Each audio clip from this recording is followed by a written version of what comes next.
Hello people, Cretaceous Rex here, and today I'm gonna do a movie review of Jurassic World Dominion and Jurassic World Camp Cretaceous Season 5.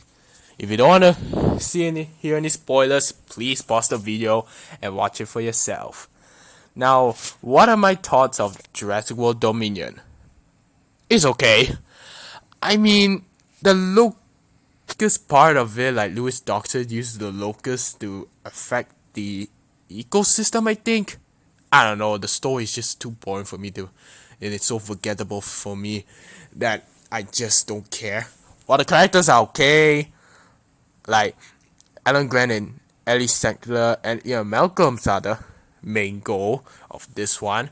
While I find that Ian Malcolm a bit out of the character, like why would he want to join Bioson if he knew like something is going on here?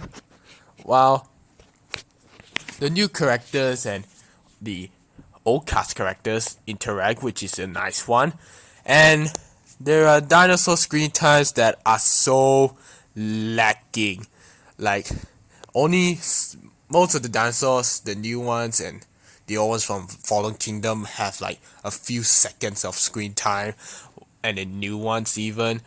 While the Giganotosaurus has a few seconds, like a few minutes, and it doesn't feel like a main villain to me. It's more like an actual animal finding a new place to live because of the burning locusts that burn all the forest.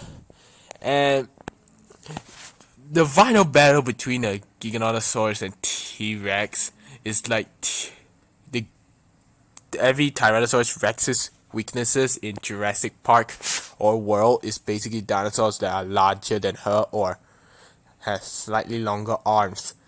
Because Rexy just got defeated by Giganotosaurus, and Spinosaurus is able to defeat an adult T-Rex in Jurassic Park 3, which is actually confirmed that it is an adult. And yeah, I just don't know why I'm having a feeling. While there is a final battle, the Ceratosaurus just came out of nowhere and then fights the Giga, and Tyrannosaurus Rex, aka Rexy, just came up and able to push the Giganotosaurus through the Ceres claws, which doesn't make sense. How is she able to have more strength that even if she got beaten?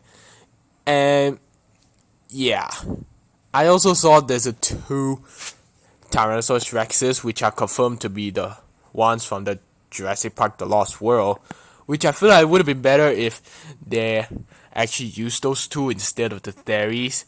And it also makes me feel bad for the Giganotosaurus.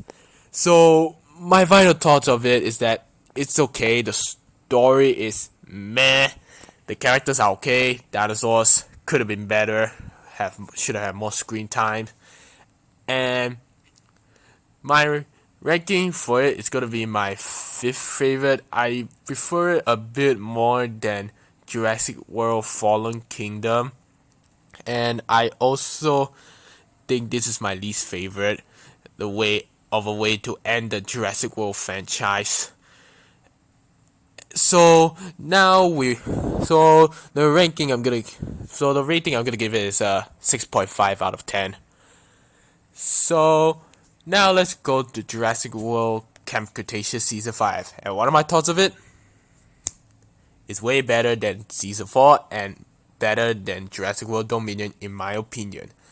So Jurassic World Camp Cretaceous starts with the same event where Mr. Khan is actually Kenji's father, reunion with his son, and we get to see that interact with his father, where Kenji interact with his father, which is he's trying to be like his father and try to follow his path and not to disappoint his father, but a few episodes later, it turns out his father was bad and he's trying to get Kenji to be like him and don't embarrass me like that, son. He said that when Kenji convinced Lewis Dawson, which is also inside, to not take Bumpy.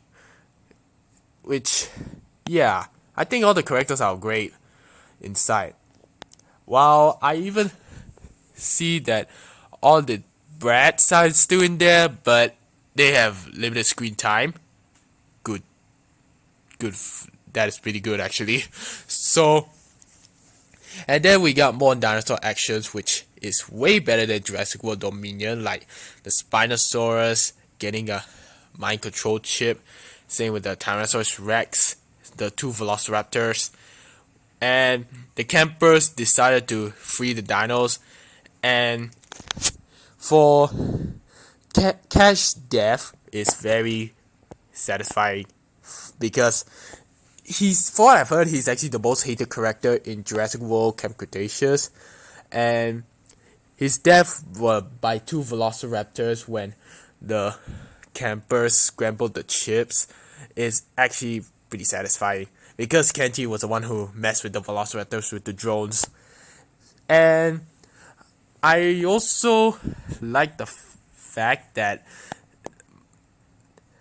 there's a Nophosaurus, and I think it's actually pretty cool, and he even able to defeat Bradax and even a Dilophosaurus, which I think this is the first Jurassic World media where they have a Dilophosaurus getting killed. And then after the campers freed the dinos, the Spinosaurus almost crashed Kenji's dad, and Kenji got mad at the campers and they actually locked them up. And it's actually kind of sad to see they actually, like, how to say, broke up the team, you know what I mean. And I actually see something much more relationship. Now it is like Yasmin and Sammy became a couple inside. I'm okay with that, but I feel like it's a bit unnecessary at the same time. I'm like 50-50 because I feel like they're a bit underage for it and a bit out of the characters for both of them. Like, I still appreciate it, but at least it's way better than how Kenji and Brooklyn being a couple because they barely have any interaction. Sorry, a bit sick. So, at the final battle is actually a huge dinosaur battle royale where Spinosaurus, Baryonyx, Carnotaurus, Toro, and even a Diloph and even a Dimorphodon they were basically mind controlled by Mr. Khan and the other goons. And while there are two Tyrannosaurus Rexes, Big E.T. and Little E.T., that they were, and even like the Kentrosaurus whose name Pierce, two Velociraptors, and Bumpy and Kylosaurus. And let me talk about Bumpy and Kylosaurus first. I almost forgot. One heartbreaking that I first time watched is that Ben tries to get Bumpy to move, but due to the mind control chip, she just stands still. And one of the guards actually make Bumpy about to kill Ben, but Bumpy is able to snap out of it and try to fight the mind control chip. But thanks to Kenji doing the right thing, he actually make the guard drop the remote, I think, and squash it. Then Bumpy is free and saves them. And I like how Ben is still being friendly to Kenji after everything he did to pretty much to him since like the first season, for what I've seen, and still being friendly even though Kenji basically choose to go to his father's path, and then he decide to change. And for the final battle is pretty big, like very big. And and you wanna know something? There's a Spinosaurus and Tyrannosaurus Rex rematch that basically is, for what I've seen, is a reference to Jurassic Park 3. And yes, the first round, Spinosaurus literally almost killed Big E.T. And I almost feel sad. And when the Spinosaurus defeat Big E.T., the Toro and Spinosaurus, they steal a mind control chip, I might add, during the battles. And they were following the other campers, and then when they left, little E.T.'s eyebrows became a sad frown, which makes me feel sad for her. And so after like Spinosaurus like chased Darius, and then like Kenji tell Mr. Khan to his father to don't kill him, and then like Big E.T. looks so fine, and chomp down the Spino and freeze his mind control chip, and basically a second rematch, but this time little E.T. just eat the character who basically controlled the Spinosaurus, and then later join his mother to defeat the Spinosaurus, and the Spinosaurus run away. That is something I want for a Spinosaurus versus T-Rex rematch. No having a tie, no deaths, and that is actually how it should go if they are going to go for a rematch. And thankfully they did not kill the Spinosaurus. And then we got to the end where Darius reunion with his brother, and the other campers reunion with their parents, and also the two other characters from season 1 made a return, which is pretty good and nice.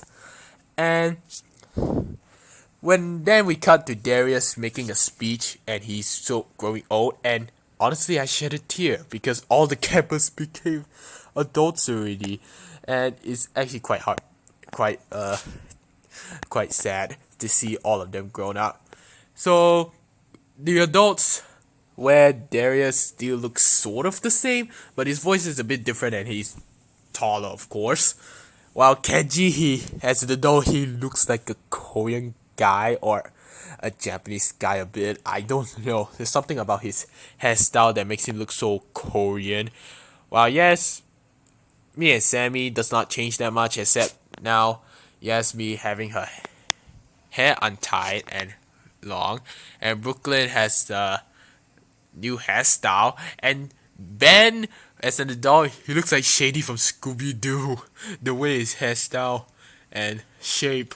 But one thing I noticed for adult Ben, he seems to have brown eyes instead of the greenish blue eyes. I think that's how it is. I don't know if it's an animation error or he may be secretly being wearing contact lenses. I don't know. And they kept Mental Corp a secret, and Brooklyn thinks that there's something off about the dinosaurs, some kind of dinosaur facility, like it's like Jurassic World Fallen Kingdom. And then we cut to the vinyl scene where Darius is trying to type the comment to the commenter, but then he heard footsteps, walked outside the window, and saw a Brachiosaurus came out from the trees. Now that is a beautiful ending, and my final thoughts about it. I prefer Jurassic World Dominion and Season 4. Yes, it does have some flaws, but I don't mind the mind control chip thing, and honestly I would rather have that over the Bratz. And I actually kind of like that the Spinosaurus is able to like walk on 4 legs, like a real life sort of. And the final battles even, and the characters are cool. And for that, I'll give it a 7 around like 7.5 or maybe 7 out of 10. And that is my review for Jurassic World Cretaceous Season 5 and Jurassic World Dominion. I hope you enjoyed this review. Please like, comment, and subscribe. And thanks for watching. Also, I did not use any footage of those or any images because I'm afraid I might get copyright. So I apologize for that.